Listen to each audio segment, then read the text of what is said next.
সুপ্রিয়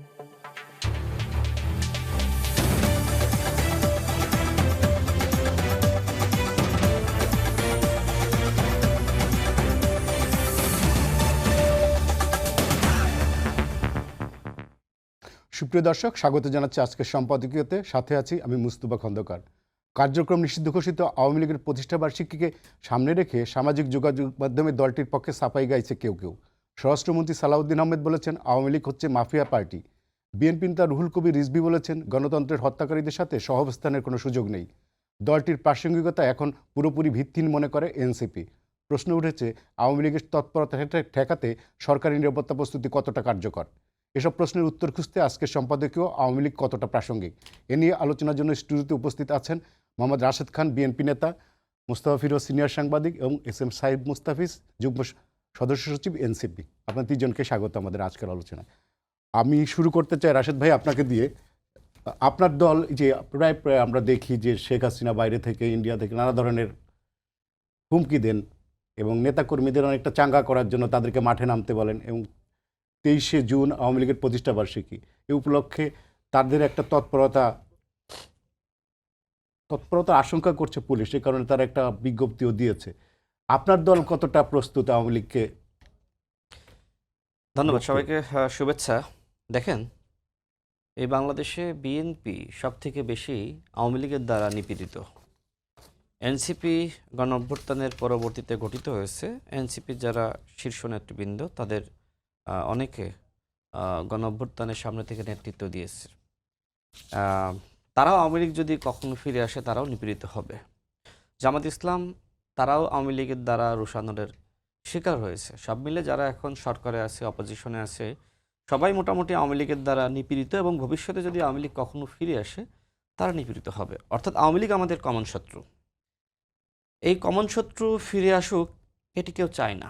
তবে আমরা লক্ষ্য করছি যে এই আওয়ামী লীগের যে তৎপরতা, এটাকে রুখে দেওয়ার জন্য বিএনপি যতটা তৎপর এবং এরপরে কিছুটা এনসিপি, কিন্তু জামাত ইসলাম একদমই তৎপর নয়।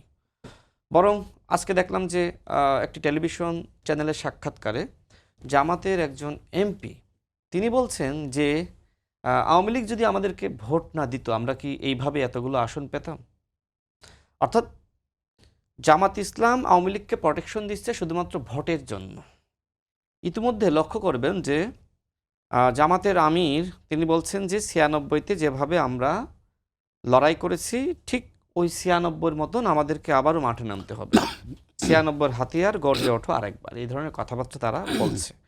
তার মানে কি? তার মানে আওয়ামী লীগকে পজিটিভভাবে ফিরিয়ে আনতে চাই মানে জামাত ইসলাম আওয়ামী লীগকে যে কোনো মূল্যে ক্ষমতায় যাওয়ার জন্য ফিরিয়ে আনতে চাই। আমার কাছে মনে হয় যে এই জামাতের যে আশকারা, এই আশকারার কারণেই বিভিন্ন জায়গায় মিছিল মিটিং হচ্ছে। আমি একটি টকশোতে দেখেছিলাম যে এনসিপির একজন নেতা সার্জিস আলম তিনি বলছেন যে বিএনপি এবং ছাত্রদলের ভাইয়েরা আওয়ামী লীগের এই মিছিলকে ছত্রভঙ্গ করার জন্য মাঠে নামছে, এনসিপিও নামছে, কিন্তু আমরা যাদের সাথে জোটে আছি দুঃখ লাগে বলতে তারা আসলে মাঠে নাই। আসলেই তো তাই। শিবিরের নাকি অসংখ্য নেতৃবৃন্দ গুমের শিকার হয়েছে, জামাতের নাকি অসংখ্য নেতৃবৃন্দকে হয়রানির শিকার হতে হয়েছে। তো এই শিবিরের এবং জামাতের যারা নির্যাতনের শিকার হলো সেই ব্যাপারে তাদের কতটুকু মন্তব্য আছে? মানে তারা এমনভাবে এখন জাতীয় সংসদে বা বাইরে বক্তব্য দিচ্ছে মনে হচ্ছে যে 16 বছর আওয়ামী লীগ নয় বিএনপি ক্ষমতায় ছিল। মানে তাদের কোনো রাক্ষোভ আওয়ামী লীগের উপর নাই। আমরা দেখেছিলাম যে গণ অভ্যুত্থানের পর জামাতের আমির বলেছিল আমরা সবাইকে সাধারণ ক্ষমা ঘোষণা করলাম। তার মানে কি? তার মানে তিনি তো ইতিমধ্যে সাধারণ ক্ষমা ঘোষণা করেছেন, এবং এখন কিভাবে আওয়ামী লীগকে পুনর্বাসন করিয়ে নিজেদের দলে যুক্ত করা যায় সেই ব্যাপারে তারা এখন কাজ করছে। তো জামাত ইসলাম, আওয়ামী লীগ কি জামাতের যে আদর্শ, সে আদর্শকে আওয়ামী লীগ ওন করে? আওয়ামী লীগ শোনেন, বাংলাদেশের সব থেকে বড় ফ্যাসিস্ট পার্টি হলো জামাত ইসলাম। আওয়ামী লীগ তো ফ্যাসিস্ট হয়েছিল। জামাত ইসলামের যে ফ্যাসিস্ট আচরণ যদি আপনি দেখেন যে ইসলামী ব্যাংক, ইবনে সিনা সহ তাদের যে প্রতিষ্ঠানগুলো, সেখানে শিবির না করলে আর জামাতি পরিবারের না হলে চাকরি হয় না। এই যে ইসলামী ব্যাংক নিয়ে জামাতের এত কথাবার্তা কেন, এত হুমকি কেন? আমি দেখলাম যে জামাতের দুইজন গুরুত্বপূর্ণ নেতা তারা বলছেন যে এই ইসলামী ব্যাংকে কেন্দ্র করে সরকারের পতন হয়ে যেতে পারে। নুরুল ইসলাম বুলবুল তার একটি অডিও ক্লিপ সামাজিক যোগাযোগ মাধ্যমে ভাইরাল হয়েছে। তিনি বলছেন যে আপনারা সবাই প্রস্তুতি গ্রহণ করেন, প্রয়োজনে এই ইসলামী ব্যাংককে কেন্দ্র করে সরকারের পতন আমরা নিশ্চিত করব। মানে তারা কেউ বলছে যে 3 দিনে তারা চাইলে বিএনপির পতন ঘটিয়ে দিতে পারে, কেউ বলছে 16 দিনে পতন ঘটিয়ে দিতে পারে। অথচ আমার মাঝে মধ্যে মনে হয় যে বছরের পর বছর ধরে মগবাজার কার্যালয়ে তালা ঝুলছিল, সামান্য একটা তালা। এত এত বড় বিপ্লবী, এই যে এখন দেখছি না টকশোতে জামাতের বড় বড় কিছু বিপ্লবী বুদ্ধিজীবী আসে না, এসে তো তারা শুরুতেই শুরু করে যে 71-এ বাংলাদেশ স্বাধীন হয়নি, 71-এ কোনো মুক্তিযুদ্ধ হয়নি। তো এই বিপ্লবীরা তারা যদি ওই সময় এই তালা খোলার জন্য 2-5 জন যাইতো, তাহলে বিশ্বাস করতাম যে এই দেশে জামাতের নেতৃত্বে বিএনপি সরকারের পতন হইতে পারে। নাহিদ ইসলাম একটা ভালো কথা তিনি জামাতের জোটে যাওয়ার আগে বলে গিয়েছিলেন যে এদেশের মানুষ জামাতের নেতৃত্বকে গ্রহণ করবে না। এই নাসিরউদ্দিন পাটোয়ারি, এখন আমরাও সমালোচনা করি, সে কিন্তু ওই সময় জামাতের সমালোচনা করেছিল যে জামাত কোনো সংস্কার চায় না, জামাত ভণ্ডামি করছে। নাসিরউদ্দিন পাটোয়ারি বলেছিল যে জামাত স্বাধীনতা, সার্বভৌমত্ব এবং মানচিত্রের জন্য হুমকি। আমিও তাই মনে করি। আমি জানি না আসলে নাসিরউদ্দিন পাটোয়ারিরা, নাহিদ ইসলামরা কেন আসলে এইভাবে আসলে ট্র্যাকচ্যুত হলো। তাদের যে আদর্শ, একটা স্বতন্ত্র আদর্শ, আমরা চেয়েছিলাম যে আওয়ামী লীগের পতনের পরে এই শূন্যতা পূরণ করার জন্য এনসিপি বাংলাদেশের রাজনীতিতে তারা মাথা উঁচু করে দাঁড়াক, কিন্তু মাথা নিচু করে তারা জামাতের সাথে জোট করেছে। মানে ওই যে জামাতের সেক্রেটারি জেনারেল বলেছিল না যে বাপের থেকে বেশি বাইরো না, আমার মনে হয় যে ওই সেক্রেটারি জেনারেলের কথা নাহিদ ইসলাম শুনে এখন বাপের থেকে বেশি আসলে আর বাড়তে চায়নি। কারণ আমরা দেখেছি ছাত্র সংসদে কিভাবে আব্দুল কাদের 9 দফার ঘোষক, এই ছেলেটিকে কিভাবে হারিয়ে দিল কে? সাদিক কায়েম। চিনতেন আপনি? সে গণ-অভ্যুত্থানের সময় নাকি সালমান নামে সে বিভিন্ন জন নাকি তাকে চিনত। ছদ্মবেশ ধারণ করে গণ-অভ্যুত্থানে হ্যাঁ কিছুটা ভূমিকা রেখেছে, কিন্তু আব্দুল কাদেরের মতন জীবন বাজি রেখে লড়াই তো করে নাই। শেখ হাসিনা যদি বাংলাদেশে টিকে যেত তাহলে এই সালমানকে কে খুঁজে পাইতো না? হয়তো কারণ ছদ্মবেশ ধারণ করেছিল, কিন্তু এই আব্দুল কাদেরের ফাঁসি হইতো, আমাদেরকে ফাঁসি হইতো। আর আমরা তো লড়াইটা শুরু করেছিলাম 18 সাল থেকে, তাই না? আমাদের সাথে আমাদের বন্ধু সাহেব আছে, সেও আমাদের সাথে ছিল। তো এই লড়াইয়ে আজকে দেখেন যে মানে সাহেব এমপি হইতে পারে নাই, রাশেদ খান এমপি হইতে পারে নাই, আজকে কারা এমপি হয়েছে? মানুষের মধ্যে প্রশ্ন জাগে, এরা কই ছিল? মানে কিভাবে এমপি হইলো? এই যে সংরক্ষিত আসনের একজন এমপি আছে মারদিয়া মমতাজ, মানে সে এখন বিশাল বিপ্লবী, সে আমাদেরকে বলে মানে বিভিন্ন শিক্ষা দেয়, হ্যাঁ, যে আমি গণ অধিকার পরিষদ বিলুপ্ত করে বিএনপিতে গিয়েছি। অথচ এই বিপ্লবীরা কোথায় ছিল আওয়ামী লীগের সময়? একটা বিপ্লবীকে দেখান তো মাঠে ছিল। জামাতের যারা এমপি হয়েছে এর ভিতর 80% এদেরকে আমরা কখনো মাঠে দেখি নাই। আর জামাতের সংরক্ষিত নারী আসনের যারা এমপি হয়েছে এদেরকে আমরা 0% মাঠে দেখি নাই। যারা বিএনপির মনোনীত সংরক্ষিত আসনে যারা প্রার্থী মানে যারা এমপি হয়েছে তাদেরকে দেখেন যে তারা জেল খেটেছে, জুলুমের শিকার হয়েছে, রাজপথে ছিল।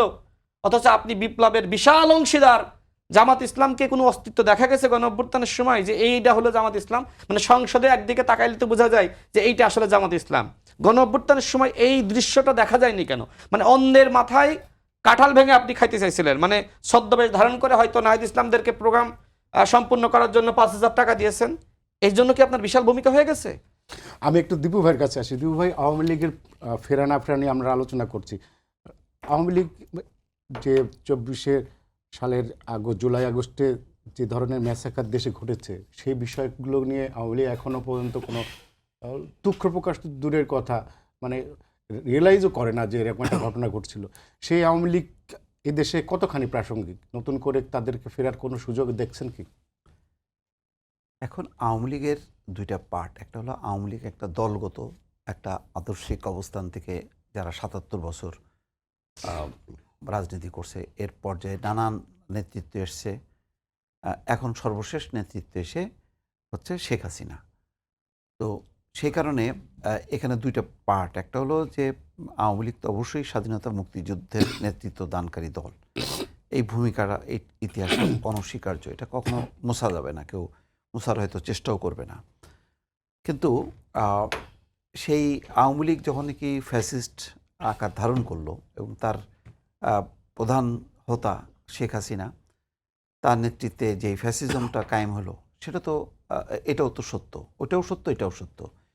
এই জন্য আওয়ামী লীগের এটা দুইটা রূপ, একটা হলো আওয়ামী লীগ স্বাধীনতা মুক্তিযুদ্ধের নেতৃত্ব দানকারী একটা গণতান্ত্রিক দল, আবার আওয়ামী লীগ 75-এর সালে একদলীয় শাসন ব্যবস্থা কায়েম করে সেটা আবার বাকশালের মধ্য দিয়ে শেখ মুজিবুর রহমান তার নিজের মৃত্যু এবং আওয়ামী লীগের মৃত্যু নিশ্চিত করছে। কিন্তু আওয়ামী লীগ কিন্তু থেকে গেছে, আওয়ামী লীগকে কিন্তু করতে পারেনি, শেখ মুজিবও পারে নাই। তো এখন শেখ হাসিনাও আওয়ামী লীগের মৃত্যু ঘটাতে পারবে না এই কারণে যে এদেশের আপামর মানুষের মধ্যে আওয়ামী লীগের একটা অবস্থান আছে। যখন এরকম রাজনৈতিক একটা দর্শন থাকে তখন তার ভিত্তিতে আজ হোক কাল হোক আওয়ামী লীগ অন্যভাবে বিকশিত হবে। আজকে আমরা আলোচনা করতেছি শেখ হাসিনা নেতৃত্বাধীন আওয়ামী লীগ।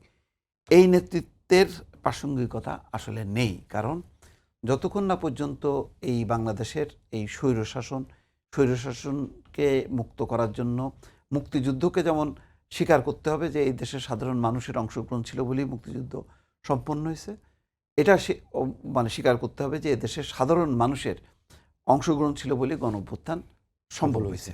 সুতরাং এই বাস্তবতাটা আওয়ামী লীগ যতক্ষণ না মানবে ততক্ষণ পর্যন্ত আওয়ামী লীগ ওই দলমত নির্বিশেষে তার বিরুদ্ধে থাকবে।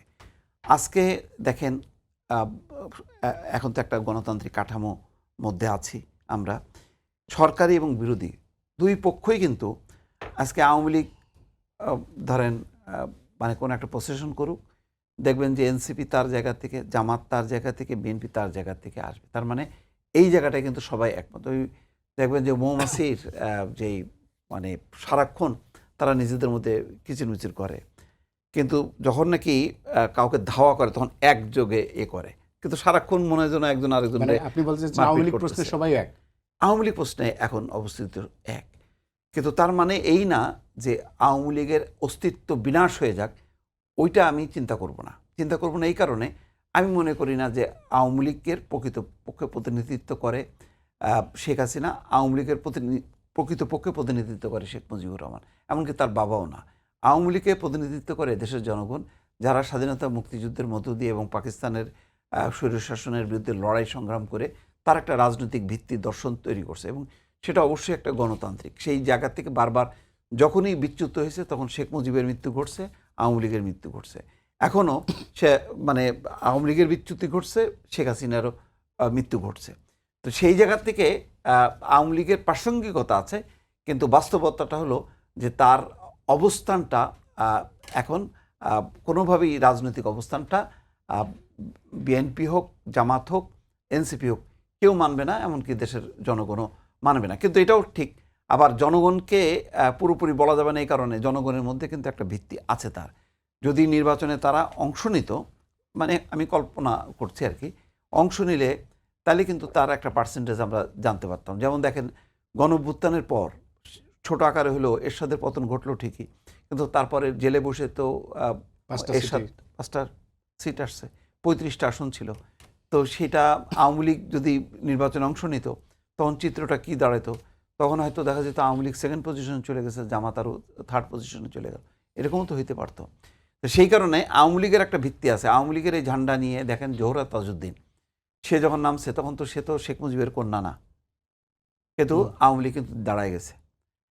শেখ হাসিনা যদি নাও থাকে, নেতৃত্ব যদি ছেড়ে দেয়, তাদের মধ্যে যদি বোধোদয় হয়, দেখবেন যদি সেলিনা হায়াত আইভি এই পতাকাটা নিয়ে সামনে আগায়, দেখবেন যে লক্ষ লক্ষ মানুষ বা হাজার হাজার মানুষ তার পিছনে ছুটছে।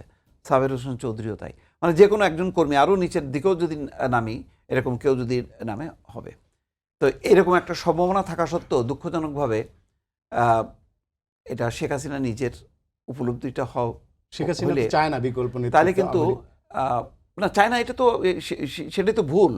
সেই ভুলের মাসুল তো তাদের আরও কতদিন গুনবে সেটা তো বলা যায় না।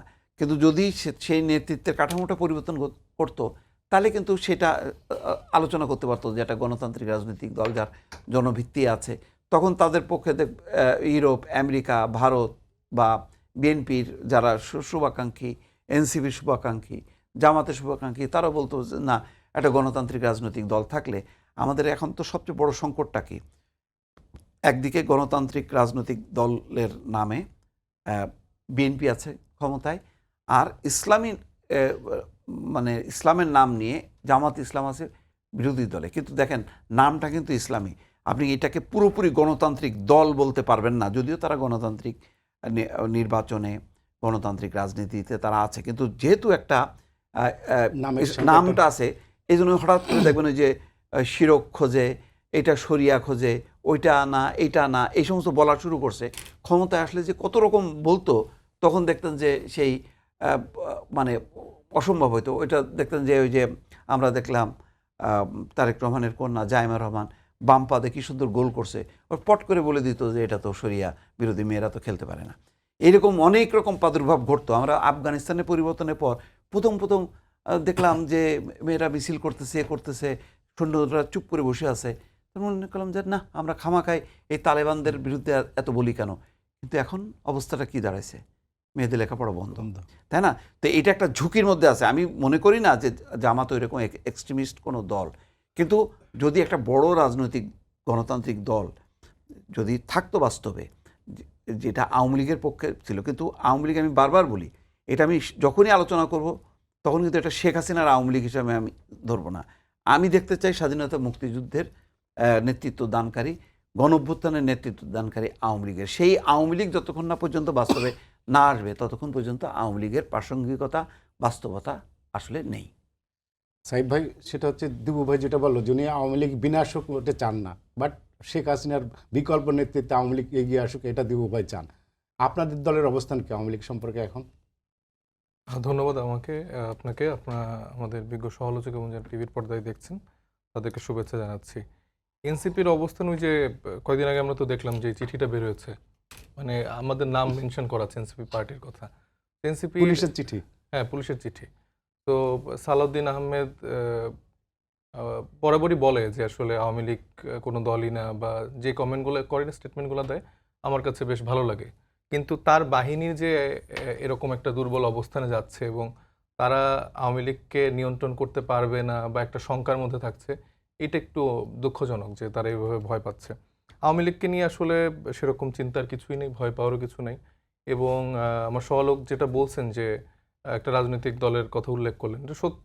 আমিও দেখেছি যে আসলে অভ্যুত্থান পরবর্তী সময়ে রাজনৈতিক দলগুলো চেষ্টা করেছে যে তাদের কিছু সমর্থক তাদেরকে কাছে টানার জন্য, বা তাদেরকে মামলার মাধ্যমে বা বিভিন্নভাবে ক্রাইটেরিয়াতে, এটাতে বিএনপিও যেমন ছিল, জামাত ইসলামও যেমন ছিল, এনসিপির জায়গাটা আসলে মানে ছিল না, কারণ এনসিপির সাথে একদম ডিরেক্ট প্রতিদ্বন্দ্বী, মানে ডু অর ডাই সিচুয়েশন, হয় তারা থাকবে না হলে আমরা থাকবো, প্রতিদ্বন্দ্বী না, তো সত্যতা।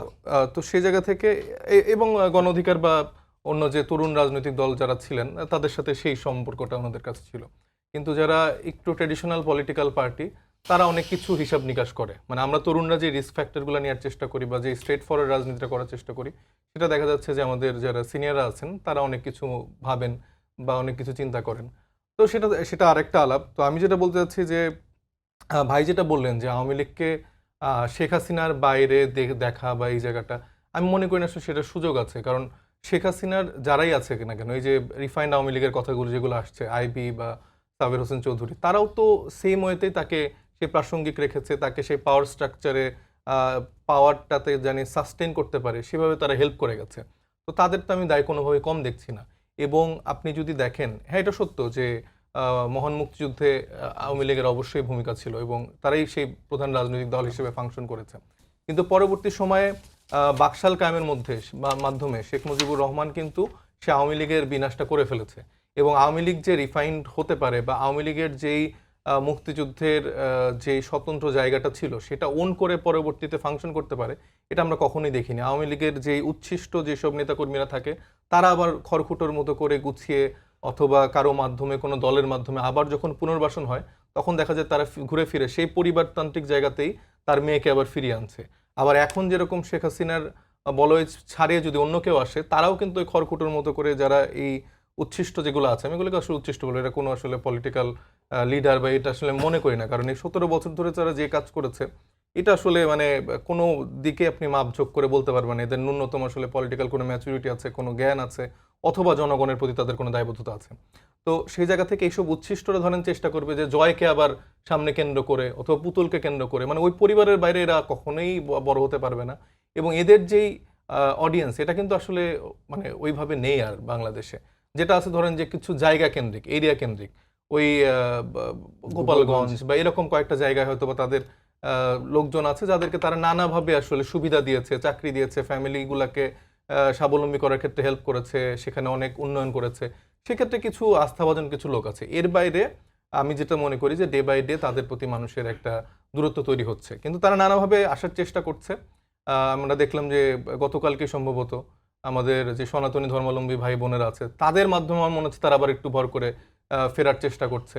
আবার দেখা যাচ্ছে যে মাঝে মধ্যে আনসার হয়ে ফেরার চেষ্টা করে, এরকম নানাভাবে ফেরার কিন্তু চেষ্টা করে। কিন্তু আমি যেটা মনে করি যে তারা যদি আসতেই চায় সেক্ষেত্রে তো আসলে এত রাগ ঢাক না রেখে আমি মনে করি যে ওয়েলকাম করা উচিত। এবং শুভেন্দু ওয়েলকাম কি করা উচিত, মানে কাদের ওয়েলকাম? আওয়ামী লীগ? আওয়ামী লীগকে, হ্যাঁ, কারা করবে? আপনারা? আমরা সবাই মিলে করতে চাই। যে শুভেন্দু বারবার বলছে না যে বাংলাদেশি নাগরিক সে পাঠিয়ে দিতে চায়, পুশিন পুশব্যাক, এই যে তারা করতে চাচ্ছে, আমি মনে করি এটা আওয়ামী লীগ দিয়ে তো শুরু করতে সবার আগে পারে। তো শুভেন্দুকে পুশিন করা হ্যাঁ, মানে দরকার। সে সহ সে তো ধরেন যে বরিশালের তার সম্ভবত। যে দিদি মানে আমাদের শেখ হাসিনা, সে সহ আমার মনে হয় যে বাংলাদেশে আসুক, আমরা সব দল মিলে বিএনপি, এনসিপি, জামাত সবাই মিলে তাদেরকে আমরা গ্রহণ করে নিই। তাদেরকে যেভাবে আদর আপ্যায়ন করা যায়, আওয়ামী লীগের যেসব উচ্ছিষ্ট নেতাকর্মী যারা এখন বাংলাদেশের মানুষের টাকায় সেখানে আরামায়েশের ভোগবিলাসে জীবনযাপন করছে, আমরা তাদেরকে ফিরিয়ে এনে তাদের যেই প্রতিষ্ঠা বার্ষিকী সেটা আমরা একসাথে উদযাপন করব। তো আমি মনে করি যে যারা আওয়ামী লীগের ভাই বোনেরা আছেন আপনারা আসেন, আপনাদের সাথে দেখা হবে। রাশেদ ভাই, কিছুদিন আগে তথ্য উপদেষ্টা ডক্টর জাহিদুর রহমান বলেছেন যে আওয়ামী লীগের কেউ যদি স্থানীয় সরকার নির্বাচনে অংশ নিতে পারে শর্ত সাপেক্ষে তারা আসতে পারে। এটা কি তাদেরকে রাজনীতিতে ফেরানোর কোনো ধরনের ইঙ্গিত কিনা, কি মনে করেন? তথ্য উপদেষ্টা যে কথা বলেছে, এ ধরনের বক্তব্য বিএনপির আর কোনো নেতার মুখ থেকে আমি আসলে শুনি নাই।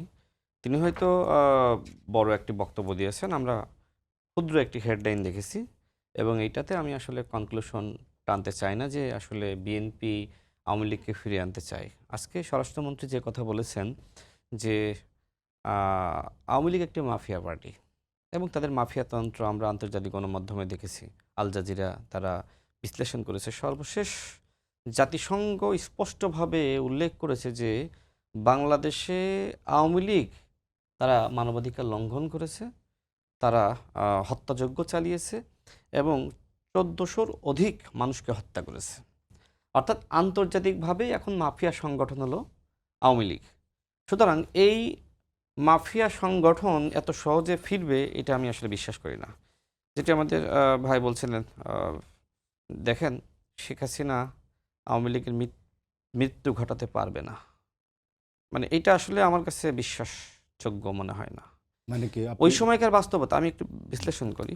ওই সময়কার বাস্তবতা ভিন্ন রকম ছিল। ওই সময় সবার হাতে হাতে মোবাইল ছিল না, মানে এইভাবে আসলে রেকর্ডিং হতো না, তথ্য প্রমাণ থাকতো না। দেখবেন ৭১-এর পরে শেখ মুজিব যে গণহত্যা চালিয়েছে এটার কোনো ডকুমেন্টেশন নাই, আমরা দেখি না, কেউ দেখাইতেও পারে না, মুখে মুখে শুনি, কিন্তু এইটার ডকুমেন্টেশন জাতিসংঘে রয়েছে, ৭১-এরটা নাই। সুতরাং এইটা আসলে খুব কঠিন। এবার ৭২ মানে ৭৫ সালের আগ পর্যন্ত, মানে ৭১-এর পরে, হ্যাঁ। ৭১-এর পরে যে সময়টা মানে ওই সময়কার ওইটা আসলে ডকুমেন্টেশন নাই। তো এই জন্যই বলি যে এইবার আসলে আর ফিরে আসা কঠিন। আর সব থেকে যেটা আমি বলতে চেয়েছিলাম, অলরেডি সাহেব বলেছেন যে ওই সময় জোহরা তাজউদ্দিন আওয়ামী লীগের নেতৃত্ব দিয়েছে, কিন্তু পরবর্তীতে শেখ হাসিনার হাতে নেতৃত্ব তুলে দিয়েছে। তার মানে কি? তার মানে এইবার তাদের জন্য আমরা সবাই সতর্ক এই কারণে যে আবারও তারা ওই রেহেনা, জয় এবং পুতুলের হাতে নেতৃত্ব তুলে দিতে পারে, অর্থাৎ সেই শেখ পরিবারের হাতে, মাফিয়া পরিবারের হাতে আবার নেতৃত্ব চলে যাবে। তো সেই জায়গায় মানুষ খুব সতর্ক, মানে ওই সময়কার বাস্তবতা এই সময়কার বাস্তবতা আসলে খুব কঠিন। আর আওয়ামী লীগ আসলে মানুষের দল আর নাই। দুবার বললেন যে আওয়ামী লীগের তো এক ধরনের জনগণের দল, জনভিত্তি আছে, এবং না, আওয়ামী লীগের এখন আর জনভিত্তি নাই। আওয়ামী লীগের একটা মাফিয়া গোষ্ঠী আছে, এটাকে আমি জনগোষ্ঠী মনে করি না। এটা আওয়ামী লীগের মাফিয়া গোষ্ঠী, এটা জনগোষ্ঠী না। এবং যারা ১৬ বছর লুটপাট করেছে, চাঁদাবাজি করেছে, গুম খুনের সাথে সম্পৃক্ত, এদেরকে আপনি জনগণ বলবেন? এদেরকে অপরাধী বলতে হবে। অর্থাৎ আওয়ামী লীগের একটা অপরাধী গোষ্ঠী আছে, আওয়ামী লীগের পক্ষে কোনো জনগণ নাই। জনগণ মানে কি? রিক্সা চালক, ভ্যান চালক, কৃষক, দিনমজুর। যদি আওয়ামী লীগের পক্ষে জনগোষ্ঠী থাকতো তাহলে মাঠে নামতো। দেখেন, আমি এর আগে বলেছি, আজকেও বলি, শেখ হাসিনা বলল না যে মাথা উঁচু করে বাংলাদেশে ফিরবো। শেখ হাসিনা যদি আসলে এই সাহসটা দেখাইতে পারে, প্রয়োজনে এই যে আমাদের বন্ধু সাহেব বলল না যে আমরা সবাই শেখ হাসিনা আসুক, আমরা সবাই আওয়ামী লীগের এই প্রতিষ্ঠা বার্ষিকী উদযাপন করবো। আমিও বলতে চাই শেখ হাসিনা মাথা উঁচু করে বিমানবন্দরে নামুক, আমরা সবাই ফুলের তোড়া হাতে তাকে রিসিভ করতে যাব। তার সাহসটা দেখার জন্য কতটুকু মাথা উঁচু হয়েছে, তার সাহসটা দেখার জন্য আমি রাশেদ খান অন্তত বিমানবন্দরে যাব ফুলের তোড়া হাতে তাকে রিসিভ করার জন্য, মানে আমি তার সাহসটা দেখার জন্য যাব। তো এই সাহস তার নাই। তার আসলে যদি কলিজা থাকতো তাহলে সে দেশনেত্রী বেগম খালেদা জিয়ার মতন বলতো প্রয়োজনে জেলে যাব, দেশ ছাড়বো না। যেদিন সে বাংলাদেশ ছেড়ে হেলিকপ্টারে চড়ে পালিয়ে গেছে, আওয়ামী লীগের মৃত্যু হয়ে গেছে। সুতরাং আওয়ামী লীগের মৃত্যু স্বয়ং শেখ হাসিনাও ঘটাতে পারবে না, আমি ফিরোজ ভাইয়ের সাথে একমত নয়, আমার এই বিষয়ে ভিন্ন মত আছে। এবার আসি, দেখেন আমাদের মাননীয় প্রধানমন্ত্রী তিনি আগামীকাল তিনি মালয়েশিয়া সফরে যাবেন, এরপরে তিনি চীনে যাবেন, তাকে ভারত সরকারের পক্ষ থেকে আমন্ত্রণ জানানো হয়েছিল। বিএনপি কিন্তু দেখেন মালয়েশিয়া সফর দিয়ে শুরু করছে, চীনও নয় ভারতও নয়। তো বিএনপির থেকে কূটনৈতিকভাবে বিচক্ষণ আর একটা দল দেখান। বিএনপি, হ্যাঁ ভারতের সাথে আমাদের সম্পর্ক লাগবে, সেটা মর্যাদার এবং সেটা সাম্যের, সেটা ন্যায় বিচারের। ভারত সীমান্তে পুশিন ঘটাবে তো ঠিক আছে, পুশিন করবেন ভালো কথা, সবার আগে এই শুভেন্দ্র অধিকারী এবং শেখ হাসিনাকে পুশিন করুক, কারণ এই শুভেন্দ্র অধিকারী তার বংশও তো বরিশালের, আমরা যতটুকু জেনেছি। সুতরাং তাকে আগে পুশিন করা হোক। আমাদের বিজেপি দেখছেন তাদের আচরণটা অন্তর্বর্তীকালীন সরকারের সময়, এই সাহস আপনি দেখেছেন? আজকের গণমাধ্যমের খবর, সেখানে বিজেপি বলছে, বিজেপির সদস্যরা বলছে যে তোমরা ওদেরকে যতক্ষণ না পর্যন্ত সরিয়ে নিয়ে যাবা, মানে যাদেরকে পুশিন করতে চাচ্ছে, আমরা এখান থেকে সরব না, তোমরা গুলি চালাইলে আমরাও গুলি চালাবো। এর আগে কি বলেছিল?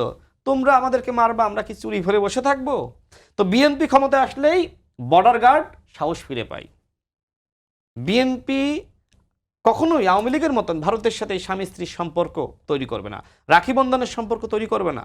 যদি করতো, আমি দেখলাম যে এনসিপির নেতা নাসিরউদ্দিন পাটোয়ারি সে প্রতিদিন সমাবেশে বক্তব্য দিয়ে মানে একটা বয়ান এস্টাবলিশ করতে চাচ্ছে যে বিএনপি মুজিববাদের দিকে ধাবিত হচ্ছে। মানে এইটা কোনো কথা হইল? মানে আওয়ামী লীগের সাথে বিএনপির সম্পর্কটা কি? শেখ মুজিবের সাথে বিএনপির সম্পর্কটা কি? যেখানে বিএনপি শহীদ প্রেসিডেন্ট জিয়াউর রহমানের যে জাতীয়তাবাদের আদর্শ সেটাকে ধারণ করে, আর মুজিববাদী আদর্শ মানে কি? ফ্যাসিস্ট আদর্শ।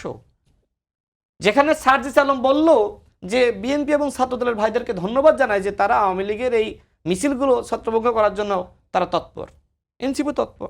এবং ওই যে পুলিশের যে একটা আপনার প্রজ্ঞাপন দেখলাম, সেটি আমি পুলিশের কাছ থেকে জানার চেষ্টা করেছি এটা সত্য নাকি মিথ্যা। আমি যতটুকু তথ্য পেলাম আমাকে বললো এটা সত্য। আমি তাকে বললাম যে এইভাবে কি একটা দলের নাম মেনশন করে দেওয়া উচিত? তো আমার কাছে মনে হয় যে পুলিশের মধ্যে একটি অংশ আছে যারা সরকারকে বিব্রত করতে চায়। যেখানে স্বরাষ্ট্রমন্ত্রী বলছে যে আপনার আওয়ামী লীগ একটা মাফিয়া পার্টি, সেখানে আপনি মানে শুধুমাত্র এনসিপি আর বৈষম্যবিরোধী ছাত্র আন্দোলনের নাম লিখছেন। কেন লিখতে হবে নাম? বরং এই দেশের যারা জনগণ তারাই তো প্রতিহত করবে।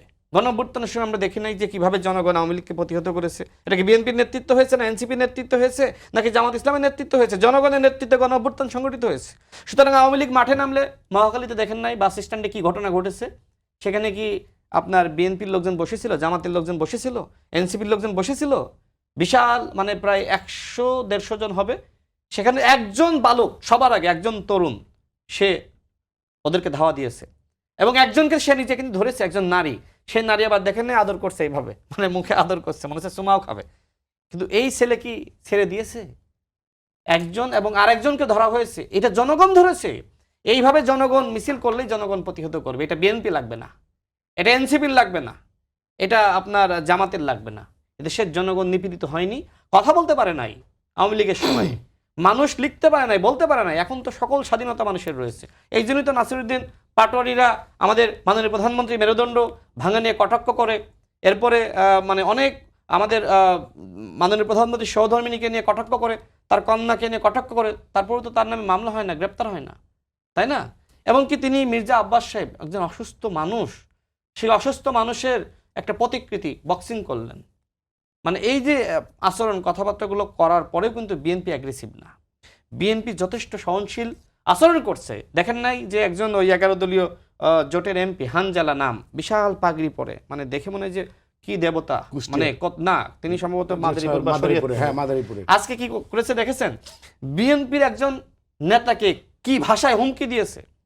এর আগে বলেছিল যে আমি খোঁচাখুচি করেন না, আমি হানজালা, চাইলে না চাইলে বিএনপি দেশে রাজনীতি করতে পারবে না। মানে কত বড় টাউট দেখেন, মাথায় পাগড়ি, আজকে সে বিএনপির নেতার লোকে কি ধরনের টক্করবাজি করলো। মানে বিএনপি কতটা ধৈর্যশীল আমি এতটুকু বলতে চাই যে যদি রাজনৈতিক এই সংকট বা এই মানে সমস্যা যেগুলো আমরা দেখছি এগুলো না থাকতো তাহলে ওই বিএনপির নেতা কিন্তু হানজালা এমপির কানের নিচে একদম 5টা থাপ্পড় মেরে দিত। বিএনপি সহ্য করতেছে তো, অনেক কথাবার্তা বলা হচ্ছে না, বিএনপিকে বলা হচ্ছে মুজিববাদের দিকে ধাবিত হচ্ছে, বিএনপি সহ্য করতেছে না। বিএনপি কি আসলে মুজিববাদের দিকে যাবে? মানে আওয়ামী লীগ ফিরে আসলে কি বিএনপির নেতাদেরকে আদর করবে? আওয়ামী লীগ বিএনপি কি আওয়ামী লীগকে মানে করছে না, জি, আওয়ামী লীগকে পৃষ্ঠপোষকতা দিচ্ছে না? নেভার। বিএনপি কখনোই আওয়ামী লীগকে পৃষ্ঠপোষকতা দেয় না। বিএনপি যেহেতু সরকারে রয়েছে, আপনি অপোজিশনে থেকে যে বক্তব্যগুলো দিতে পারবেন, সরকারের থেকে আসলে ওই ধরনের আচরণ বক্তব্য দেওয়া যায় না। এনসিপি তাদের জায়গা থেকে আওয়ামী লীগের ব্যাপারে যে ধরনের সোচ্চার ভূমিকা রাখছে, 11 দলীয় জোটের যারা নেতৃত্ব রয়েছে জামাত ইসলাম কি সেই সোচ্চার ভূমিকা রাখছে? এখন দেখেন তাদের একজন এমপি বলেছেন আজকে তাদের একজন এমপি বলেছে যে আওয়ামী লীগের লোকজন আমাদেরকে ভোট না দিলে কি আমরা এত আসন পাই? তার মানে কি? তার মানে বিএনপির প্রবলেমটা হলো যে এখন যদি মানে ওই 16 বছর আওয়ামী লীগ যা যা করেছে ওইটা যদি সব কিছু এখন একসাথে মানে আওয়ামী লীগের ওই বিচারটা বিএনপি করতে যায়, তাহলে ওর সহানুভূতিটা নিবে হচ্ছে জামাত ইসলাম এবং বলবে দেখো যে তোমাদের সাথে কিন্তু আমরা আছি। আমি এক জেলা পর্যায়ের একজন আমিরের সাথে কথা বলেছিলাম গণ অভ্যুত্থানের পর, তো সে আমাকে বলছে যে মানে আওয়ামী লীগের নেতাকর্মীরা এখন আমাদেরকে চাই। আপনি দেখেন না ইসলামী আন্দোলন বাংলাদেশের যিনি আমির তিনি কি বক্তব্য দিয়েছেন? তিনি বলেছেন যে জামাত ইসলাম আমাদের সাথে প্রতারণা করেছে। কিভাবে? আমরা এই জোটটা গঠন করলাম এবং আমরা বললাম যে আমরা শরিয়া আইন কায়েম করব, আমাদের ইসলামিক ভোটগুলো একটা বক্সে যাবে। অথচ পরবর্তীতে তারা যে সময় ওই ছাত্র সংসদ নির্বাচনে একের পর এক জিততে থাকলো, তাদের আত্মবিশ্বাস বেড়ে গেল যে আমরা বুঝি ক্ষমতায় চলে গিয়েছি। অনলাইনে এমনভাবে জরিপ করিয়েছিল, না তারা ইলেকশনের মানে এমনভাবে হাইপ তৈরি করেছিল যে জামাত ইসলাম ক্ষমতায় চলে যাচ্ছে। এই জন্য বিভ্রান্ত হয়ে এনসিপি কিন্তু জামাত ইসলামের সাথে গিয়েছে যে জামাত ইসলাম ক্ষমতায় চলে যাচ্ছে। এনসিপি তো এত কথা বলার পরে যে 71-এর দায় আসে তাদের সাথে যাব না, এত কথা বলার পরেও তো আসলে এনসিপি তাদের সাথে যাওয়ার কথা না। স্বাধীনতা, সার্বভৌমত্ব বিরোধী শক্তি, মানচিত্র বিরোধী শক্তি, মানে আমরা এখন যে কথাগুলো বলছি এগুলো তো এনসিপি বলে গিয়েছে।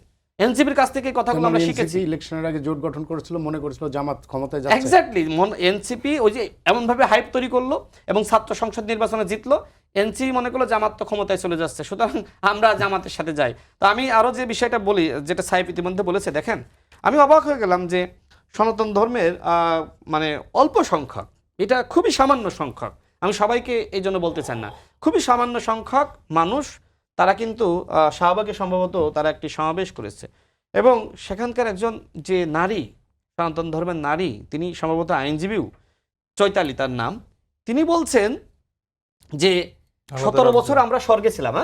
আলাদা রাজ্য করতে চাচ্ছে। হ্যাঁ, 17 বছর আমরা স্বর্গে ছিলাম, আমরা আমাদের সনাতন ধর্মের যারা আছে তাদেরকে নিয়ে আলাদা আর একটা প্রদেশ গঠন করতে চাই। তাহলে আপনারা যেহেতু আওয়ামী লীগের সময় স্বর্গে ছিলেন, আপনাদের স্বর্গরানী এই শেখ হাসিনাকে বলেন নাই কেন যে একটা প্রদেশ করে দিতে? এখন এসে আপনারা প্রদেশ করার স্বপ্ন দেখছেন। এইটাকে শুধুমাত্র আমি তার বক্তব্য হিসেবে দেখছি না, এইটার ভিতরে গভীর একটা চক্রান্ত এবং ষড়যন্ত্র রয়েছে। আগামীকাল মাননীয় প্রধানমন্ত্রী মালয়েশিয়ায় যাবেন, চীনে যাবেন, এই ঘটনাকে কেন্দ্র করে তিনি যতদিন চীনে থাকবেন আমার কাছে মনে হয় এই সফরে, ততদিন বাংলাদেশের চক্রান্ত এবং ষড়যন্ত্র হবে।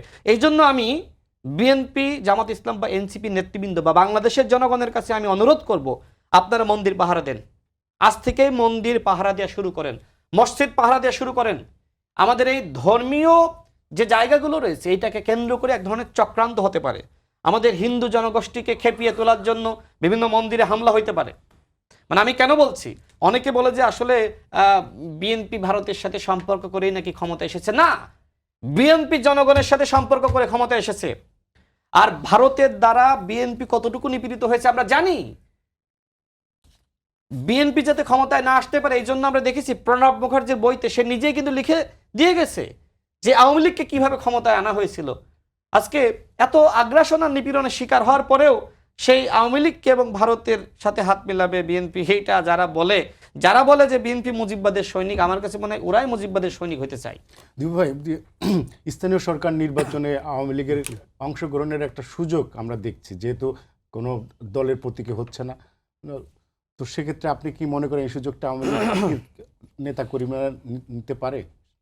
হ্যাঁ, এটা তো যেহেতু মানে দলীয় ব্যানারে হচ্ছে না, সবাই ব্যক্তি বিশেষের ফলে এখানে দলের বাইরের লোকজন সবাই অংশ নেবে এবং সেখানে আওয়ামী লীগ মানে সমর্থক যারা তারাও নেবে, যেহেতু তাদের মামলা মোকদ্দমা তার সবার নামে নেই। তো ফলে আমার ধারণা যে তাদের এটা একটা বড় সুযোগ এবং সেই সুযোগটা নেবে। তবে ঠিক দলগতভাবে তারা এই সুযোগটা নেবে নাকি লোকালি, তো প্রত্যেকেরই তো আবার এক্সিস্টেন্সের ব্যাপার থাকে, মানে প্রভাব প্রতিপত্তি, নিজের নিরাপত্তা বা একটা কি বলে প্রভাব বলয়, সেইগুলি বিবেচনা করে হয়তো অংশ নেবে। এটা যেমন বিএনপিরও একাধিক প্রার্থী থাকবে, তেমনি আওয়ামী লীগের একাধিক প্রার্থী থাকবে। জামাত যেহেতু নিয়ন্ত্রিত ক্যাডারভিত্তিক দল, তারা হয়তো একক প্রার্থী দেবে। তো এখানে আসলে ওই অর্থে রাজনৈতিক নির্বাচন না, কিন্তু তারপরেও যেহেতু এখন একজন ব্যক্তি যদি সে ধরেন যুবলীগের একেবারে মানে তৃতীয় বা চতুর্থ সারির একজন সদস্য বা সমর্থক, সেও যদি নির্বাচন করে যেতে, তখন বলা হবে যে আওয়ামী লীগ জিতছে। বিএনপিরও একই ব্যাপার হবে। তো আলটিমেটলি যেহেতু মানে আমরা প্রত্যেকেই কোনো না কোনোভাবে ধরেন একটা দল দিয়ে আমরা বিবেচনা করি, সেই অর্থে কিন্তু আর সেটা নির্দলীয় ভিত্তিতে নির্বাচন হলেও শেষ পর্যন্ত যখন নাকি ফলাফল আসবে, তখন অমুক ইউনিয়নের অমুক ইউপি চেয়ারম্যান ব্র্যাকেটে লেখা থাকবে আওয়ামী লীগ সমর্থিত, বিএনপি সমর্থিত, জামাত সমর্থিত, এইভাবে একটা ব্র্যান্ডিং হবে। তো এটা ভালো, এবং আমি মনে করি যে দলীয় ভিত্তিতে না হয়ে স্থানীয় সরকারের নির্বাচনটা অরাজনৈতিক নির্দলীয় ভিত্তিতে হচ্ছে। এতে বিভিন্ন দলের বিভিন্ন ছোটোখাটো দলও জনপ্রিয় নেতারা নির্বাচিত হয়ে আসবে, কিন্তু দলীয়ভাবে হলে তখন অন্য কোনো দলের আর স্কোপ থাকে না। তো সেই কারণে আমি মনে করি যে এটা মানে আওয়ামী লীগেরও যারা নির্বাচিত হবেন, তখন যেহেতু নির্বাচিত হওয়ার পর তখন তার একটা নিরাপত্তাটাও একটু বাড়বে, যেহেতু সে জনপ্রতিনিধি, ফলে সে একটা সেফ এবং সিকিউর জায়গায় থাকবেন। তো এটা ভালো। আমার ধারণা যে এটা ঠিক মানে আওয়ামী লীগ এর মাধ্যমে যে পুনর্বাসিত হবে বা ফিরে আসবে, এটা মনে করার কোনো কারণ নেই। কারণ লোকাল নির্বাচনের এইভাবে ইউনিয়ন পরিষদের চেয়ারম্যান, মেয়র টেয়র, এরা আসলে ওইভাবে দলকে রিপ্রেজেন্ট করে না। আপনি দেখেন ওই যে পশ্চিমবঙ্গে দেখেন যত তৃণমূলের মেয়র কাউন্সিলর ছিল সবাই রিজাইন করছে, কারণ দেখতেছে যে যেহেতু তাদের গায়ে তৃণমূলের মানে ছাপ আছে, আর যেভাবে বিজেপি নির্যাতন করা শুরু করছে, তো এখানে তারা তাদের দায়িত্ব পালন করতে পারবে না। সে কারণে তারা মানে দল চেঞ্জ করছে। এখানেও বিষয়টা আবার উল্টো হবে, যদি একটা মানে যুবলীগের বা ছাত্রলীগের একটা তৃতীয় শ্রেণীর কেউ যদি মানে জিতে আসে, তাহলে দুইটা ঘটতে পারে। একটা হলো যে তার নিরাপত্তাটা একটু নিশ্চিত হবে এক অর্থে, অন্য অর্থে আবার সে টার্গেটেড হবে। ফলে দেখা যাবে যে আওয়ামী লীগের যাদের একটু গায়ে গন্ধ আছে, তারাও আর ভয়ে মানে বিএনপি আর জামাতের ভয়ে তারা নির্বাচন করবে না, সেটাও ঘটতে পারে। তো সেটা ঘটলে আবার কিন্তু খারাপ অর্থে এই যে লোকাল নির্বাচনে মানুষ কি চায়, মানুষ চায় তার এলাকার সত্যিকার অর্থে তাদের সঙ্গে যে তাদের মধ্যে যারা জনপ্রিয়, মানুষের জন্য যারা কাজ করবে, তারা নির্বাচিত হোক। সে বিএনপি হোক, জামাত হোক, এনসিপি হোক, আওয়ামী লীগ হোক, এটা তার কিন্তু হেডেক না। তার হেডেক হচ্ছে মানুষটা।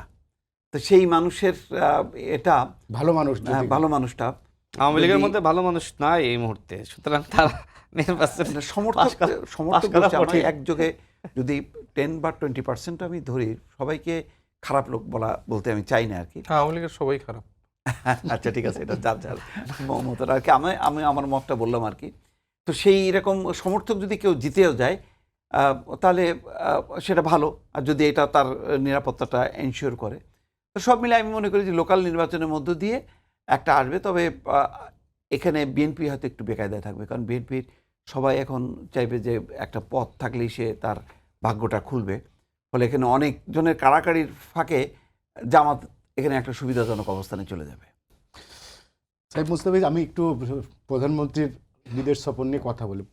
মানে ভারত, চীন না, মালয়েশিয়া দিয়ে তিনি শুরু করলেন। এই যে কিন্তু অনেকেই মনে করছিল ইন্ডিয়া, কেউ মনে করছিল চায়না। তো ওনার এই যে ভারত এবং চীনকে বাইপাস করে শুরু মালয়েশিয়ার এটা কি জিও পলিটিক্সে কী ধরনের ভূমিকা রাখবে এই ওনার এই সফর?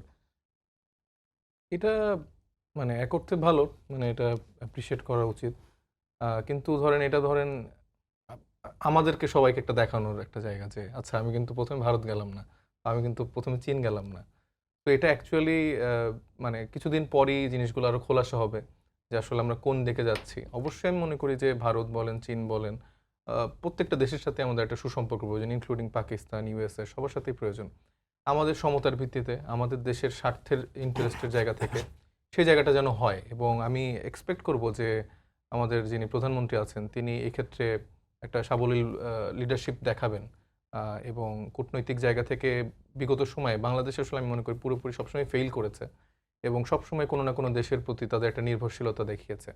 তো আমি চাই যে জুলাই পরবর্তী সময়ে এখন তো আসলে আমাদের কমন ইন্টারেস্ট কিন্তু একটা সবার ক্ষেত্রে সবারই আছে, মানে সবগুলো পলিটিক্যাল পার্টির, যে বাংলাদেশের স্বার্থটা সবার আগে। তো আমার মনে হয় এই ক্ষেত্রে উনি যদি সঠিক ভূমিকাটা রাখে, আপনি দেখবেন যখন সংসদে বাংলাদেশের জন্য কোনো একটা কথা আসে, যেরকম এই বেনজিরের গ্রেফতার কথা, সবাই কিন্তু খুশি হয়েছে। তো কিছু কিছু জায়গা আছে আমাদের সবার কিন্তু একটা কমন ইন্টারেস্টের জায়গা, যেমন আওয়ামী লীগের বিপক্ষে আমাদের সবার অবস্থান। আবার এটাও সত্য যে ধরেন বিএনপির কিছু দায়িত্বশীল উপদেষ্টা বা মন্ত্রী, এদের মুখ থেকে যখন আবার এরকম কিছু কিছু স্টেটমেন্ট আসছে যে আওয়ামী লীগকে সুযোগ পাবে বা এই আওয়ামী লীগ সেই আওয়ামী লীগ, সেটাও আবার ধরেন আবার একটু ভিন্ন দিকে ইন্ডিকেট করে। তো আমি মনে করি যে দায়িত্বশীল জায়গা থেকে কিছু জায়গার লোক কিছু রকম মন্তব্য করতে পারে, কিন্তু সামষ্টিকভাবে বিএনপি যেন আওয়ামী লীগকে কোনো রকম ছাড় না দেয়। কারণ 17 বছর ধরে যে সাফার বিএনপি করেছে, এটা অন্য কোনো রাজনৈতিক দলের ক্ষেত্রে আসলে বলা যাবে না। কারণ তারা আসলে সেই জায়গা থেকে সে কাজ করে গেছে, বা সেই জায়গা থেকে আওয়ামী লীগ তাদেরকে সব থেকে বেশি নিষ্পেষিত করেছে। আবার বিএনপির মানে আমার সমালোচক যেটা বলল যে মুজিববাদী আদর্শ, বা আমি মনে করি হয়তোবা যেটা বোঝানোর এসছে সেটা হচ্ছে যে বিএনপি মূলত আবার একটা ফ্যাসিবাদ কাঠামোর দিকে হয়তোবা যাচ্ছে। কারণ যেই পরিবর্তনগুলোর কথা বা যেই পরিবর্তনগুলোর জন্য আসলে দীর্ঘদিন মানে আমার সমালোচকও লড়াই করেছেন, আমাদের অন্যান্য যতগুলো পার্টি আছে সবাই ঐক্যমত্য কমিশনে কিন্তু একটা লড়াই করেছেন, এবং একমত ধরে নিলাম যে বিএনপি নোট অফ ডিসেন্টওয়ালা বিষয়গুলো, কারণ তারা তো এটাকে পুরোপুরি মানে আঙুল দিয়ে বুড়ো আঙুল দেখিয়ে দিয়েছে যে তারা আসলে জনগণের যে গণরায় সেটাকে আসলে তারা উড়িয়ে দিয়েছে। উড়িয়ে দেওয়ার পরও তারপর আমি তাদের কিছু জায়গা থেকে আস্থা রাখার ক্ষেত্রে ধরেন তাদের 31 দফার যেই জায়গাটা আমি বিশ্বাস করেছিলাম তারা 31 দফা নিয়ে কাজ করবে, সেখানে আমি দেখতে পেয়েছি যে 5টি দফা তাদের অলরেডি ভায়োলেট হয়েছে। আবার যেই ইস্যুগুলোতে বিএনপি একমত হয়েছে, যেগুলোতে নোট অফ ডিসেন্ট নেই, সেগুলো আমি দেখেছি যে পাশ কাটিয়ে যাচ্ছে। যেই মানে অধ্যাদেশগুলো, গুম অধ্যাদেশ, মানবাধিকার অধ্যাদেশ, এগুলো পাশ কাটিয়ে আমরা দেখতে পাচ্ছি যে সাইবার সুরক্ষা আইন আরও শক্তিশালী করা হচ্ছে। এখানে মীর শাহ আলমের যে এলজিআরডি প্রতিমন্ত্রী, তার ব্যাপারে গত 3-4 দিন ধরে অনেক আলোচনা সমালোচনা হচ্ছে। তিনি দেখা যাচ্ছে তার পুত্রের নামে হচ্ছে যে উপজেলা করা, তার মেয়ে কাজে তার কি বলে তার ভাইয়ের মেয়ের নামে সম্ভবত স্বর্ণগ্রাম, তার নিজের নামে। আমরা ফান করে বলতেছি যে বগুড়ার নাম পরিবর্তন করে মিরাগুড়া এরকম কিছু একটা রাখা হোক। তো এটা ফান করার টাইমে আমরা দেখলাম যে নেত্র নিউজ থেকে একটা নিউজ বেরিয়েছে, এবং সেখানে মানে আমরা নিজেই খুবই অবাক হয়ে গেছি যে এই 3 থেকে 4 মাসের মধ্যে যদি আমাদের সব থেকে পাওয়ারফুল মন্ত্রী আমাদের সালাউদ্দিন আহমেদ, উনি বলেছেন যে সব থেকে পাওয়ারফুল প্রতিমন্ত্রী হচ্ছেন মীর শাহ আলম। তো উনার যেই আমলনামা এবং এই 3 মাসের মধ্যে সে যে পরিমাণ কাজ, প্রায় 91% কাজ হচ্ছে তার এলাকায় করেছে, এবং সেকেন্ডে যে তার সাথে মানে রেশিও অনেক পার্থক্য, মানে 90%-এর উপরে পার্থক্য তাদের এই থোক বরাদ্দের ক্ষেত্রে। এবং দেখা গেছে যে প্রত্যেকটা কাজের বরাদ্দতে 70% তার ছেলের নামে যেই কনস্ট্রাকশনের যে কোম্পানি আছে তারা পাচ্ছে, আবার বাকি 30% এলাকার কিছু প্রভাবশালী বিএনপি নেতারা পাচ্ছে। তো এইভাবে ধরেন যে বিএনপি যেই কাজগুলো করছে, আপনি একটা মন্ত্রীর আমলনামা দেখলে বুঝবেন, এবং কোনো পরিবর্তন ছাড়া ঠিক সেম স্ট্রাকচারে ফিরে যাচ্ছে। আবার মীর শাহ আলমকে নিয়ে স্থানীয় যেই সাংবাদিকরা প্রতিবেদন করেছে, সম্ভবত নাম হচ্ছে দৈনিক অগ্রযাত্রার প্রতিদিন, সেখানের ভারপ্রাপ্ত সম্পাদক সহ সাংবাদিকদের গ্রেফতার করা হয়েছে। তো এইটা তো আপনারা, আমি আপনাকে চিনি, আমি ভাইকে চিনি, আপনারা দীর্ঘ 17 বছর ধরে এটার জন্য কিন্তু লড়াই করেছেন যে আপনারা যে মুক্ত চিন্তা, যে গঠনমূলক সমালোচনা বা যে সত্যটা, সেটা আপনারা প্রচার করতে চান, যেটা আওয়ামী লীগ সরকার করতে দেয়নি। তো আবার তো বিএনপি সরকার এই মীর শাহ আলমের মতো এরকম লোকজন আবার দেখা যাচ্ছে যে এই সত্য সংবাদ প্রকাশ করার জন্য তাদেরকে তুলে নিয়ে যাচ্ছে। তো এটা আপনারাই জাজ করেন যে আসলে বিএনপি কোন দিকে যাচ্ছে। আমরা চাই না যে বিএনপি সেদিকটায় যায়। বিএনপি আবার ফ্যাসিবাদের মোড়কে ও ঢুকে যাচ্ছে। আরেকটা আমি সরি আমি আসবো আপনার কাছে আবার। আচ্ছা আচ্ছা okay. ফ্যাসিবাদের মোড়কে ঢুকে যাচ্ছে এবং আচ্ছা, এখন তারা যেহেতু অপোজিশনে আছে, তারা তো আসলে বলবেই। তারা তো একসময় জামাত ইসলামকে নিয়েও বলেছে যে জামাত ইসলাম ফ্যাসিস্ট পার্টি, স্বাধীনতা সার্বভৌমত্ব বিরোধী। সুতরাং এখন জামাতের সাথে গিয়েছে, এখন তো বিএনপির বিরুদ্ধে না বললে তাদের পলিটিক্স থাকে না। আমি আজকে একটা ভিডিও শুনছিলাম, আমি সম্ভবত সাহেবকেও হোয়াটসঅ্যাপে পাঠিয়েছি। সেখানে জামাতের এমপি শফিকুল ইসলাম মাসুদ বলছে যে আমরা সংসদে যাই করি না কেন আমরা আবার এক। মানে আমি বুঝলাম না আসলে, যেখানে মানে মানে এক আমরা এক বলতে মানে বোঝাচ্ছে কাদের যে সাথে এক? সংসদে আমরা যারা আছি আমরা সবাই এক। মানে আমি আসলে এই জিনিসটা আসলে বুঝলাম না যে জামাত ইসলামকে আসলেই কার্যকর বিরোধী দল হতে চায় না, নাকি আসলে বিরোধী দলের নেতৃত্ব দিতে চায় না, কোনটা? নাকি আসলে ওই এলাকার মানুষকে, যারা আসলে ওই এলাকার অন্যান্য বিএনপির নেতৃবৃন্দ আছে তাদেরকে বিভ্রান্ত করা যে তোমরা আমাদের সাথে আসো, আমাদের সাথে মিলেমিশে থাকো, কারণ আমরা এক। মানে এই ধরনের মানে এক ধরনের প্রতারণামূলক রাজনীতি জামাত ইসলাম করে, তাই না? এই যে শফিকুল ইসলাম মাসুদ সাহেব, তিনি তার বউয়ের নামে 2.5 কোটি টাকা বিনা জামানতে ইসলামী ব্যাংক থেকে ঋণ নিয়েছেন। সাংবাদিক তাকে প্রশ্ন করছে যে এইটা তো আপনার এলাকার অনেকে কমেন্ট করে জানালো। তিনি বলছেন যে এটা আসলে চরিত্র হনন করার জন্য। মানে সে বলছে যে আমার স্ত্রী একজন চিকিৎসক, এই টাকা কোনো ব্যাপার? বাংলাদেশে কোনো একটা ব্যাংক দেখাতে পারবেন যে বিনা জামানতে ঋণ দেয়? তাদের ইসলামী ব্যাংক কেন লাগবে? এই কারণে লাগবে যে তারা আসলে বউয়ের নামে, ভাইয়ের নামে, অমকের নামে, তমকের নামে ঋণ নেবে। এদের জাতীয় সংসদে দাঁড়িয়ে কেউ কেউ বলছে যে এটা হলো ঋণ খেলাপিদের সংসদ। আসলে কি তাই? 16 বছর জেল খেটেছে, জুলুমের শিকার হয়েছে, ব্যবসা প্রতিষ্ঠান ধ্বংস করে দিয়েছে, ঋণ পরিশোধ করতে পারে নাই। বাংলাদেশের একটা কোম্পানি দেখান, একটা ব্যবসায়িক প্রতিষ্ঠান দেখান যার ঋণ নাই। তাহলে ব্যাংকগুলো কেন আছে? কি প্রয়োজনে ব্যাংকগুলো যদি ঋণ নিতে না পারে? যার 100 কোটি টাকা ঋণ আছে, 100 কোটি টাকা আপনার ফান্ড আছে, সে আরো 100 কোটি নিয়ে আপনার ঋণ মানে তার ঋণ নিয়ে সে ব্যবসায়িক পরিধিটা বাড়ায়, তাই না? এটা তো বাস্তবতা। সুতরাং যারা নির্বাচন করেছে প্রত্যেকে কিন্তু আপনার মানে তাদের কিন্তু ওই ঋণ খেলাপি কেউ থাকলে নির্বাচন করতে পারতো না। রিশিডিউল করে যদি ইলেকশন করছে, সেটা আই ডোন্ট নো, বাট 16 বছর নিপীড়নের শিকার হয়েছে, ঋণ পরিশোধ করতে পারে না, এটা বাস্তবতা। কেন পারে নাই? সুতরাং ওইটা আপনিও জানেন। বিএনপির কেউ এইভাবে জামানতবিহীন ঋণ নিচ্ছে, কিন্তু জামাত ইসলামের লোকজন বউয়ের নামে ঋণ নিচ্ছে, এইভাবে জামানতবিহীন ঋণ নিচ্ছে। ইসলাম ব্যাংক কেন দরকার? এই কারণে। আজকে ইসলাম ব্যাংকে যে ধ্বংস করার চেষ্টা করা হচ্ছে, কারা করছে? জামাত ইসলাম ইসলাম ব্যাংককে ধ্বংস করছে। তাদের হাত থেকে বাঁচানোর জন্য এই ইসলামী ব্যাংককে তাদের হাত থেকে রক্ষা করতে হবে। শেষ বলি, এরপর শেষ শোনেন, করেন। আমি একটা হ্যাঁ, আমি একটা বিষয় একটু শেষ করে দিই এটা। শেষ রাশেদের করে দিই। উদ্দেশ্যে আমি তো সমালোচনা করার জন্য সমালোচনা করেছি। আমি চাই যে আমি যে বিষয়টা কথা বলেছি মির শাহ আলম কেন্দ্রিক, এটা একটু অ্যাড্রেস আচ্ছা, দেখেন, জামাতের তো এখানে কোনো দেখেন political নাই। যেটা আসলে দেখেন, পাকিস্তানের সাথে গোয়েন্দা তথ্য বিনিময় চুক্তি হয়েছে, এটা তো এই খবরটা আপনি জানেন। স্বরাষ্ট্রমন্ত্রী এই তথ্য আমাদের সামনে জানিয়েছেন। সরকারি কর্মকর্তারা পাকিস্তানের প্রশিক্ষণ নিতে যেতে পারবে, এটিও তো আপনি পত্রিকায় পড়েছেন। তার মানে কি? তার মানে দিল্লি নয়, পিন্ডি নয়, সবার আগে বাংলাদেশ, সবার সাথে আমাদের সম্পর্ক।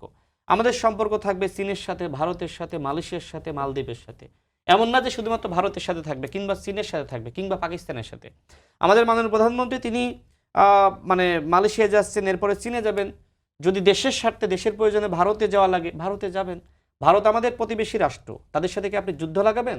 অন্তর্বর্তীকালীন সরকারের একজন তথ্য উপদেষ্টা মাহফুজ আলম ভারতের সাথে যুদ্ধ লাগাতে চেয়েছিল। আমরা বলেছিলাম না, যুদ্ধ নয়, সাম্যতার ভিত্তিতে আমরা সম্পর্ক চাই, আমাদের যেখানে মর্যাদা থাকবে।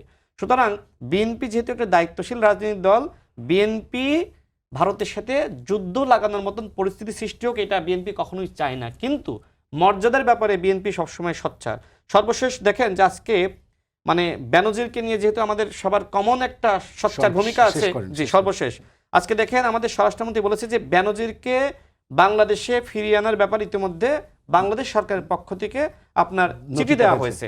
আর মীর শাহ আলম সাহেবের ব্যাপারে উনি যেটি বলেছেন, দেখেন আমার এলাকা ঝিনাইদহ সদরে, সেখানে একজন এমপি ছিলেন, তার নাম মশিউর রহমান, ভাই নাম শুনেছেন? সেখানে অনেকগুলো প্রতিষ্ঠান আছে সেই এমপির নামে। এখন ওই সময় যেটি হয়েছিল যে নেতারা অনেক সময় তার পরিবারের নামে বা তার নামে অনেক প্রতিষ্ঠান করেছে। এখন বাংলাদেশের রাজনীতি তো মানে এখন আমরা যেটা দেখছি গণঅভ্যুত্থানের পরে, আগে কিন্তু এরকম ছিল না। তো এটা ধাপে ধাপে পরিবর্তন হবে। মাননীয় প্রধানমন্ত্রী দেখেন যে ওই দুইটা ইউনিয়নের নাম পরিবর্তন করার জন্য ইতিমধ্যে নির্দেশনা দিয়েছেন। আশা করি আমাদের মন্ত্রীরা যারা এই ধরনের ভুল করছেন, সেই ভুলগুলো তারা শুধরে নেবেন। এবং মাননীয় প্রধানমন্ত্রী দেখেন, যেখানে দেশনেত্রী বেগম খালেদা জিয়ার নামে একটা প্রতিষ্ঠান করার ব্যাপারে আলোচনা হচ্ছিল, তিনি বললেন না, তো ঠিক তাকে অনুসরণ করার জন্য আমি সকল মন্ত্রীদের প্রতি আমি অনুরোধ করছি। আমি ছোট মানুষ, আমি আপনাদেরকে নির্দেশনা বা খুব বড় ভাষায় কথা বলতে পারি না, বাট বাংলাদেশের মাননীয় প্রধানমন্ত্রী যে পরিকল্পনা নিয়ে দেশকে এগিয়ে নিয়ে যাচ্ছেন, আমরা যদি তাকে সহযোগিতা না করে নিজেরা এই ধরনের বিতর্ক সৃষ্টি করি, সেটা আসলে আমাদের সবার জন্য খারাপ হবে, বিএনপির জন্য খারাপ হবে, দেশের জন্য খারাপ হবে। দুভাই 4 মাস প্রায় হতে চললো সরকারে, আপনার সরকারের উপর কাজকর্মে আপনি কতখানি সন্তুষ্ট? এই এখনো এটা চূড়ান্তভাবে মূল্যায়ন করা যাবে না, তবে রাজনৈতিকভাবে বলি তো এটা এখন গণতন্ত্রের একটা বসন্তকাল, যেখানে সরকারি দল বিরোধী দল সবাই যার যার মানে গণতান্ত্রিক অধিকার চর্চা করতে পারছে। আমি এখানে ডায়াসে এসে কথা বলতে পারছি মুক্তভাবে, আমার মতন করে বলতে পারছি। এইরকম অবস্থা তো আমরা 15, 16, 17 বছরে আমরা দেখি নাই। তো সেই হিসেবে আমি তো মনে করি একটা চমৎকার যেমন জামাতের একটা বিশাল ব্যাপার, এরকম 70-77টা আসন নিয়ে, এটা তো অকল্পনীয় ব্যাপার। এনসিপির তারাও আছেন, গণঅভ্যুত্থানের নেতৃত্ব দানকারী, বিএনপি আছে তার অবস্থার মতো। তো এখানে তো আমি রাজনৈতিকভাবে কোনো দেখি না। এবং বাংলাদেশে যেই মানে বিরোধী দল মানে নির্মূল করো, নিশ্চিহ্ন করো, এবং যেই ধরনের বক্তব্য আসতো আমরা একদম শীর্ষ পর্যায় থেকে, আমরা তো এখানে উল্টায় দেখছি যে বিএনপির প্রধান এবং প্রধানমন্ত্রী তারেক রহমান যেই উন্নত রাজনৈতিক কালচারটা চর্চা করছে, বরং তার বিপরীতে আমি সেটা কম দেখি। বরং সে অনেক সম্মান রেখেই নানা রকম সমালোচনা করছে, কিন্তু কোনো ব্যক্তির নাম না, কোনো দলের নাম না, কিন্তু সাবজেক্টগুলো তিনি নিয়ে আসছেন। এইরকম আর বাংলাদেশের রাজনীতিতে কবে সর্বশেষ ছিল, সত্যি কথা বলতে আমার সাংবাদিকতা জীবনে মনে পড়ে না। কারণ এই হানাহানি রাজনীতি দেখতে দেখতে দেখতে মানে ক্লান্ত হয়ে গেছি আমরা। সেই জায়গায় একটা যে সুবাতাস, সেই সুবাতাসটাতে এখন দেখা যাচ্ছে মিডিয়াতে বলি, সব ক্ষেত্রে বলি, আমাদের দুইটা জায়গায় সমস্যা। বরং এই বিএনপির কোনো প্রতিপক্ষ এখন জামাত তো না, এনসিপিও না। বিএনপির প্রতিপক্ষ হচ্ছে বাংলাদেশের এখন এই যে নিম্ন মানে কি বলে অর্থনৈতিক দুরবস্থা, এইটা হচ্ছে বেকারত্ব, এইটা হচ্ছে মূল প্রতিপক্ষ। এইটাকে রিপেয়ার করার জন্য চেষ্টা করা, এই চ্যালেঞ্জটা যদি মানে ঠিক মতন কাটাইতে পারে, তাহলে আর এখানে বিএনপির কোনো প্রতিপক্ষ তেমন অবস্থানে নেই যেটা খুব তার জন্য বিপদ হয়ে দাঁড়াবে। সাহেব ভাই 1 মিনিটে আপনি যদি কিছু বলেন। আমার কাছে মনে হয় যে মানে এখন পর্যন্ত যা সরকার করেছে অনেক পজিটিভ দিক আছে, তবে মোটা দাগে আমার মনে হচ্ছে যে সাময়িক সুবাতাস থাকলেও ধীরে ধীরে সেই পুরানো কাঠামোর দিকেই বিএনপি সরকার যাচ্ছে, যেটা আসলে অ্যালার্মিং। আর পাশাপাশি আমি যেটা নিজেদের সমালোচনা করতে চাই সেটা হচ্ছে যে সত্য কথা, বিরোধী দল হিসেবে আসলে মানে সরকারি দল হিসেবে বিএনপি যেরকম ব্যর্থ, বিরোধী দল হিসেবে আমরাও ব্যর্থ। এবং বাংলাদেশ জামাত ইসলামীর জায়গাটা আসলে তারা তো লিডিং ফ্রম দ্য ফ্রন্ট, সব থেকে বেশি আসন নিয়ে বিরোধী দলে আছেন। তো তাদের থেকে যেরকম কথাবার্তা আসা উচিত ছিল জনগুরুত্বপূর্ণ বিষয়গুলোতে, সেটা আমরা আসলে খুব একটা দেখতে পাচ্ছি না। রাদার আমরা দেখতে পাচ্ছি যে জামাতের স্বতন্ত্র এমপিরা সংসদে অনেক অসত্য তথ্য দিচ্ছে, যেটা পরে খুব বিব্রতকর। না, ডেফিনেটলি সেটাই মুক্তিযোদ্ধার অসত্য তথ্য আসছে। তারপরে সিলি ম্যাটার, কি বলে, ওয়াশিং মেশিন, এগুলো চাওয়া হচ্ছে। এটা আসলে এখানে চাওয়ার বিষয় না। আবার সেম ওয়েতে আবার ওই দিক থেকেও পার্থ ভাই বা যারা এরকম করে ডিফেন্ড করছে, এটা আসলে আমরা সংসদে দেখতে চাই না। আমরা চাই যে জনগুরুত্বপূর্ণ বিষয়ে আমাদের এনসিপির কিছু তরুণ তুর্কি যারা আছে তারা বেশ ভালো করছেন।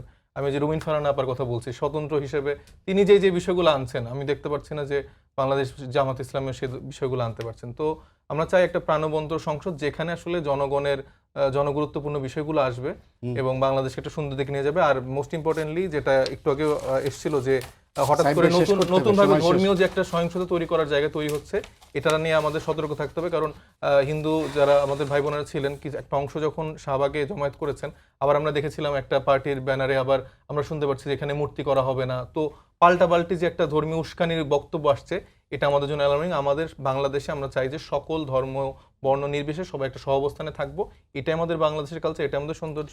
তো আমরা যেন আমাদের প্রতিবেশী, আমাদের ভাই বোন কারো কেউ ক্ষতি না করি, আমরা যেন একসাথে থাকি। ধন্যবাদ মুস্তাফিজ, দীপু ভাই, সাহেব মুস্তাফিজ এবং রাশেদ ভাই, আপনার 3 জনকে ধন্যবাদ আমাদেরকে সময় দেওয়ার জন্য। দর্শক, এই ছিল আজকের সম্পাদকীয়তা। আগামীকাল আবার দেখা হবে একই সময়ে। শুভরাত্রি সবাইকে।